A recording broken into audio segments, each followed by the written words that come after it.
তুমি আমাকে শিক্ষিত মা দাও, আমি তোমাকে শিক্ষিত জাতি দেব।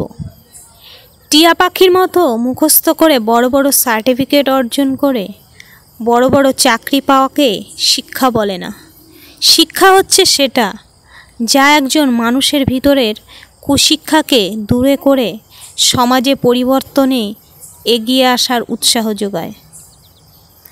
এমনভাবে বাঁচো যেন কাল তুমি মরবে, এমনভাবে শেখো যেন তুমি সর্বদা বাঁচবে। যারা কাপুরুষ তারাই ভাগ্যের দিকে চেয়ে থাকে, পুরুষ চায় নিজের শক্তির দিকে।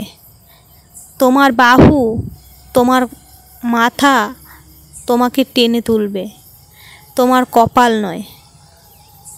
অনুকরণ নয়, অনুসরণ নয়, নিজেকে খুঁজুন, নিজেকে জানুন, নিজের পথে চলুন।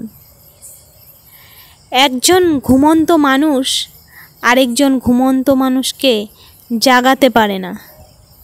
হ্যাঁ এবং না কথা দুটো সবচেয়ে পুরনো এবং সবচেয়ে ছোট, কিন্তু কথা দুটো বলতেই সবচেয়ে বেশি ভাবতে হয়। প্রাপ্তি আর প্রত্যাশার পার্থক্য হলো দুঃখ। তাই নিজের প্রত্যাশাটা একটু কমিয়ে ফেলুন, দেখবেন আপনার দুঃখও কমে গেছে। জ্ঞানীর হাত ধরা যায়, কিন্তু বোকার মুখ ধরা যায় না। একজন মহান ব্যক্তির মহত্ব বোঝা যায় ছোট ব্যক্তিদের সাথে তার ব্যবহার দেখে। বই ভালো সঙ্গী, এর সঙ্গে কথা বলা যায়। বই সব উপদেশই দেয়, কিন্তু কোনো কাজ করতেই বাধ্য করে না। এই পৃথিবী কখনো খারাপ মানুষের খারাপ কর্মের জন্য ধ্বংস হবে না। যারা খারাপ মানুষের খারাপ কর্ম দেখেও কিছু করে না, তাদের জন্যই পৃথিবী ধ্বংস হবে। জীবনের প্রতিটি সিঁড়িতে পা রেখে উপরে ওঠা উচিত। ডিঙিয়ে উঠলে পড়ে যাওয়ার সম্ভাবনা বেশি। জ্ঞানী লোক কখনো সুখের সন্ধান করে না। আমরা ভাবি দেশে যত ছেলে পাস হচ্ছে তত শিক্ষার বিস্তার হচ্ছে। পাশ করা আর শিক্ষিত হওয়া এক বস্তু নয়, এ সত্য স্বীকার করতে আমরা কুণ্ঠিত হই।